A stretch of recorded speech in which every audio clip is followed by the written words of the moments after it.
Saludamos al licenciado José Astudillo, PhD, profesor universitario, miembro de la Comisión Ciudadana Anticorrupción aquí en la ciudad de Cuenca. Licenciado Astudillo, el día de hoy, 9 de diciembre, se conmemora el Día Internacional contra la Corrupción. Se observa, diríamos, un día que fue designado por la Asamblea de Naciones Unidas con el propósito de generar conciencia en el mundo contra esta problemática que afecta a todos los sectores de la sociedad. Según datos del Banco de Desarrollo de América Latina, acá en la región, en América Latina, hay un perjuicio del orden de 220 mil millones de dólares anuales por este tema. Un buen momento para analizar qué está sucediendo en nuestro país, sobre todo en cuanto a iniciativas gubernamentales para atacar este mal. Bienvenido. Muchísimas gracias, Gustavo. Muchísimas gracias también a Antena 1 y a Canal 2 por permitir efectivamente crear una reflexión y una cultura también de opinión frente a estos temas tan urgentes, delicados y urgentes como es el tema de la lucha anticorrupción. De hecho, como usted ha presentado, Gustavo, el tema de la lucha anticorrupción se ha convertido ya en una preocupación de las Naciones Unidas.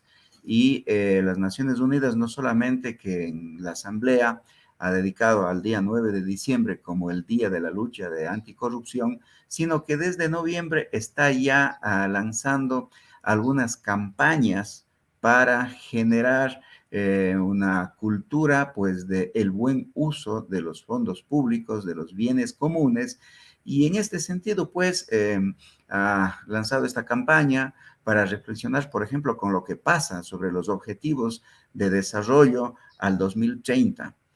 Recordemos que la Asamblea Nacional de Naciones Unidas se ha trazado pues de llegar al 2030 combatiendo la pobreza, ¿sí? Recuperando también la naturaleza, su armonía para que el cambio climático no sea el que afecte sobre todo a la biosfera en general.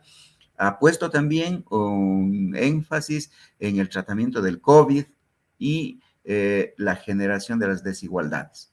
Yo tengo allí mis preocupaciones porque cuando estos temas que son de un cambio de cultura mental, de la ciudadanía y de la población en general, se convierten ya en preocupación de los organismos internacionales, es que ya en la población y en las instituciones públicas prácticamente se ha convertido en una cultura. Quiere decir que la corrupción es ya una cultura en la cosa, en la cosa pública, en el ejercicio del uso de los bienes, no solamente públicos, también privados. Es decir, hay una preocupación por cómo administramos y cómo utilizamos los bienes a nivel general en el planeta. Pues si ya Ustedes, licenciado Astudillo, como miembros de la Comisión Ciudadana Anticorrupción, mantienen alguna interacción con el gobierno. Nosotros más que mantener una interacción con el gobierno, mantenemos una interacción con la ciudadanía. Es la ciudadanía, los sectores pues organizados y no organizados que hacen sus presentaciones o nos piden ser escuchados para expresar sus preocupaciones.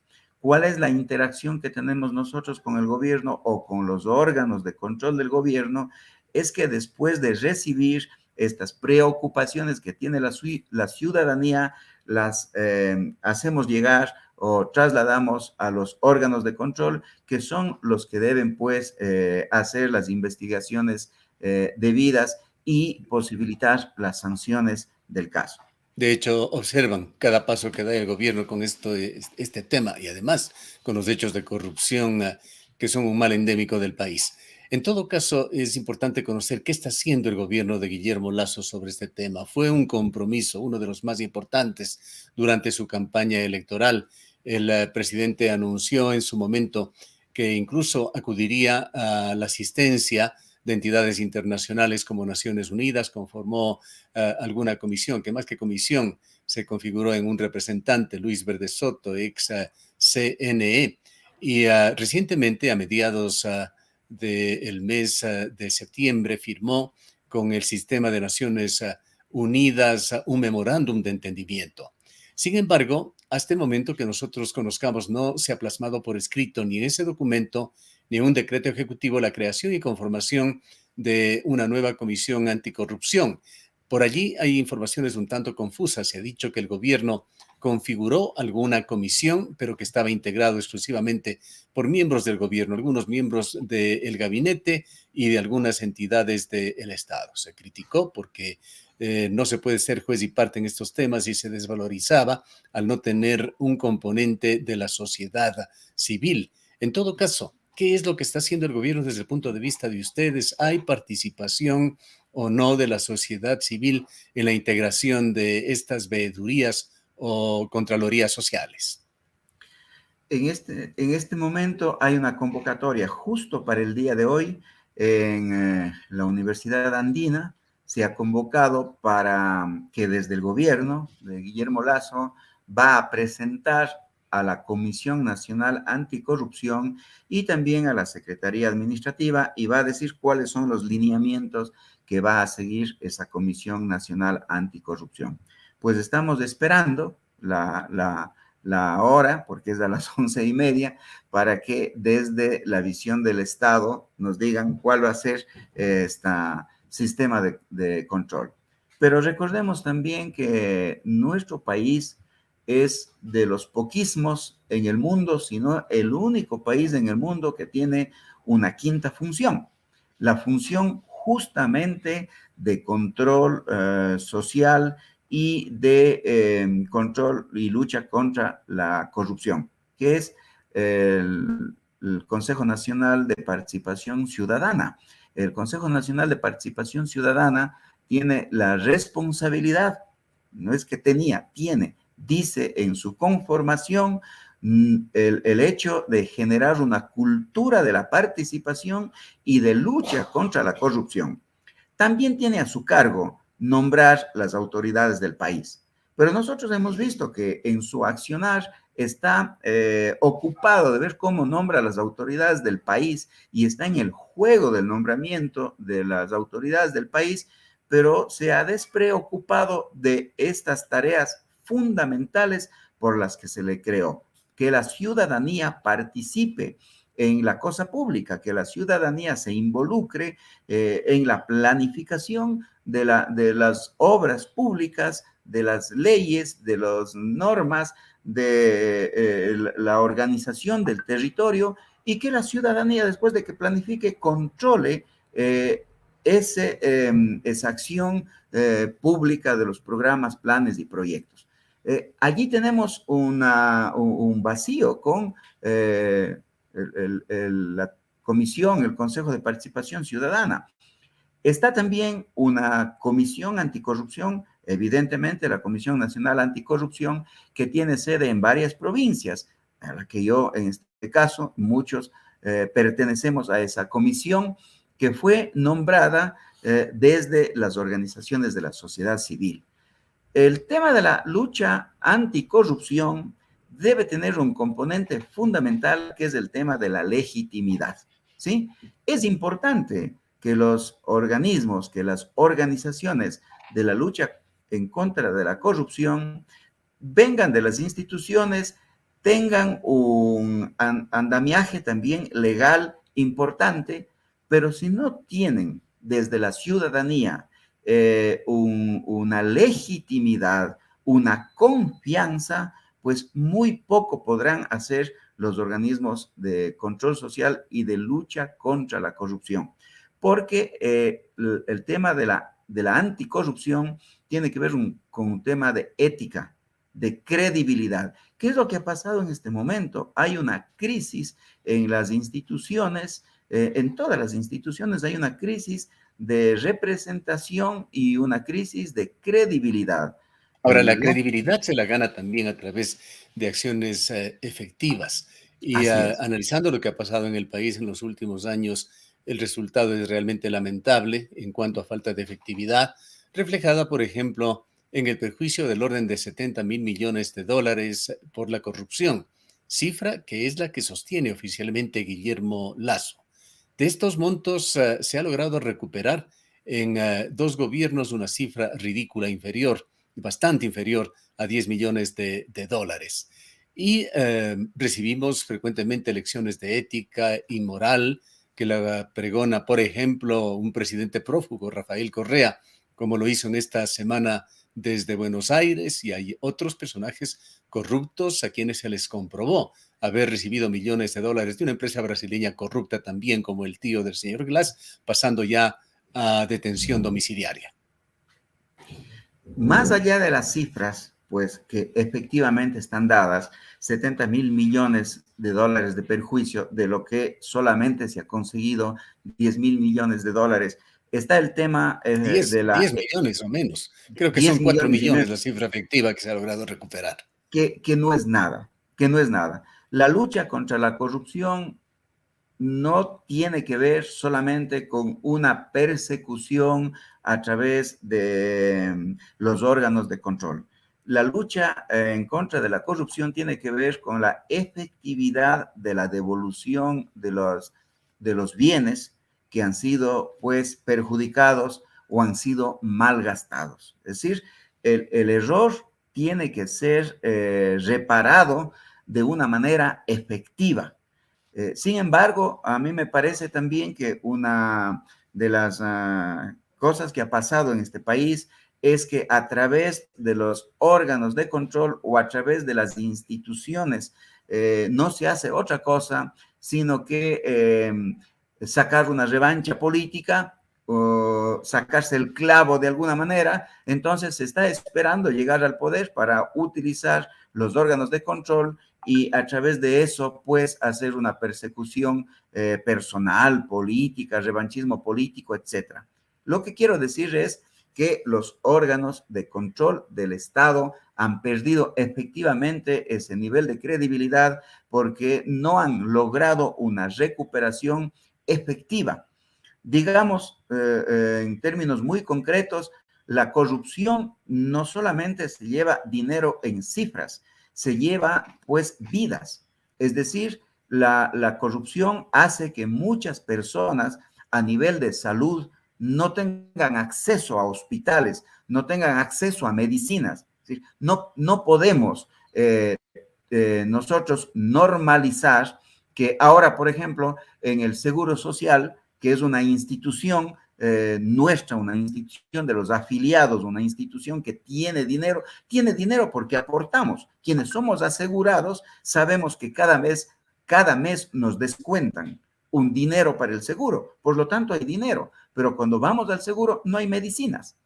Esa es una vergüenza en este Hay país, un es problema una realmente vergüenza. de deterioro de la sociedad, de aberración de la sociedad. Fernando Vega, otro activista y pensador, nos decía el día de ayer, si quieres observar el estado de la ética en el país, ándate a las cárceles o ándate a la asamblea. ¿Qué tenemos que hacer para empezar a reconstruir una escala de valores en el Ecuador?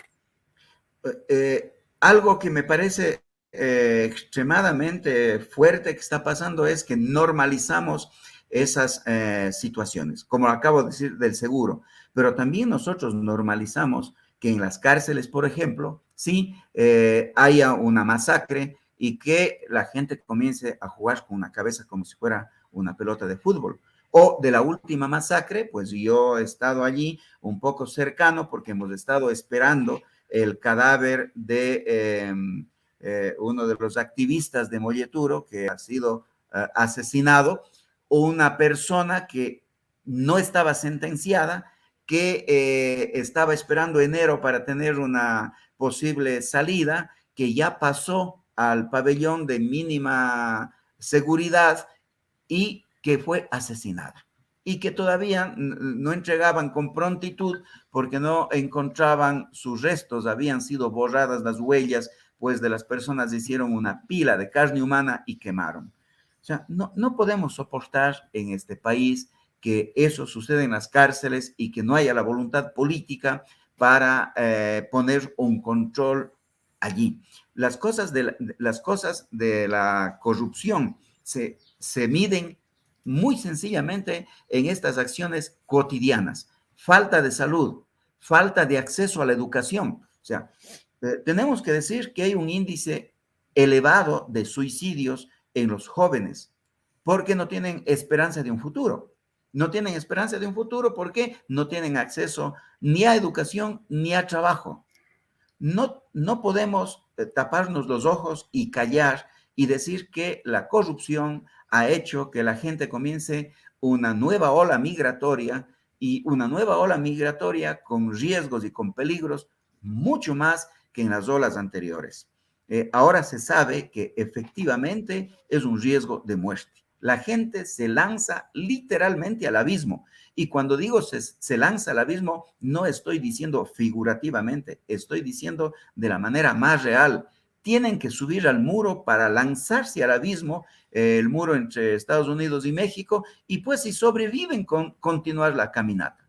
La corrupción, los corruptos, digamos con un poco más de propiedad, los corruptos, aquellos que roban, aquellos que no devuelven el dinero, aquellos que mal usan los fondos públicos y los fondos privados, son los responsables directos de estas situaciones que están sucediendo en nuestro país. Usted que se encuentra aún en la academia trabajando por la educación de jóvenes ecuatorianos, ¿cómo ve usted esas tendencias, esas desviaciones, esos ideales de los jóvenes que, influidos por una serie de factores, incluyendo la multimedia, las imágenes de las series de televisión, aspiran y creen que el camino más correcto para el éxito en la vida es convertirse en un narco, o algunos, e ingresar a la política? Bueno, lo que pasa es que quienes están frente a una imagen, entonces hablemos pues de la política, de los políticos, los que hacen la realpolitik, los que hacen la real educación también, los que hacen la real religión también, todos los que están en las instituciones públicas se convierten de alguna manera en el ejemplo a seguir de los jóvenes. Entonces, la ética y la corrupción o la anticorrupción van de la mano en ese sentido. O sea, los modelos que nuestros jóvenes tienden a seguir son aquellos que les presentan de alguna manera la forma de conseguir los medios para el sustento. Y los medios para el sustento de una manera fácil.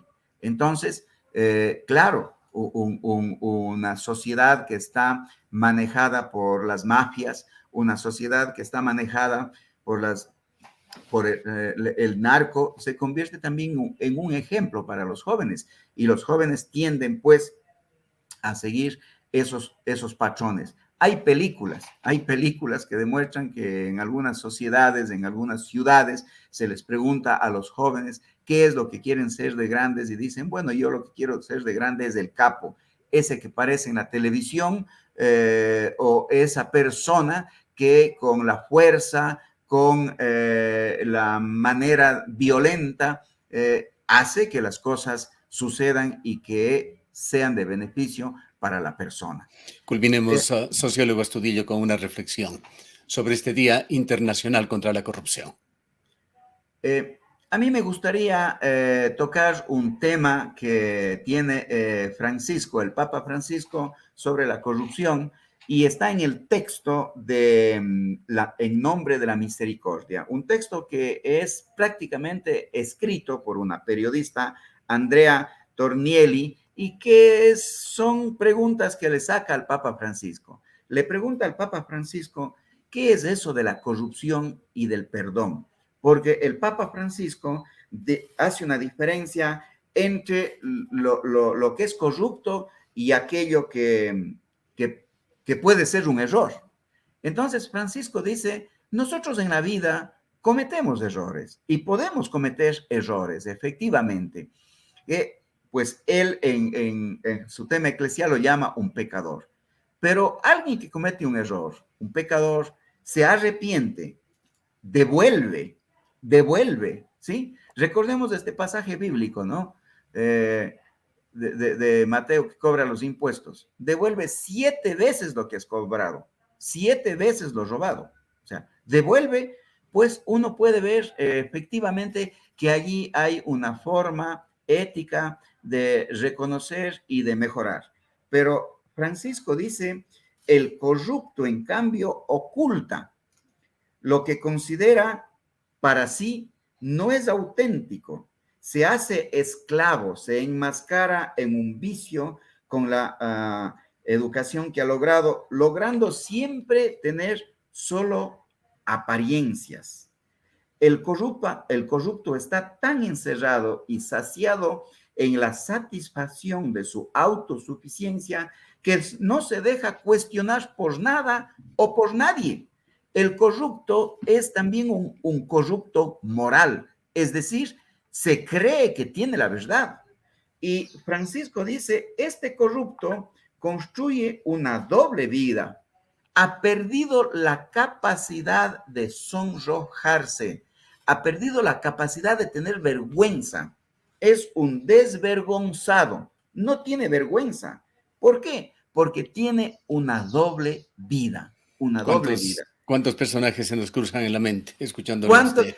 Y quiero decir que he leído textualmente las palabras de Francisco. Sí. Esas son palabras de Francisco que lo dice. Eso es la corrupción. Eso que daña, que corroe el alma, que corroe la vida y que algunos se dan cuenta que están dañándose y que logran salir.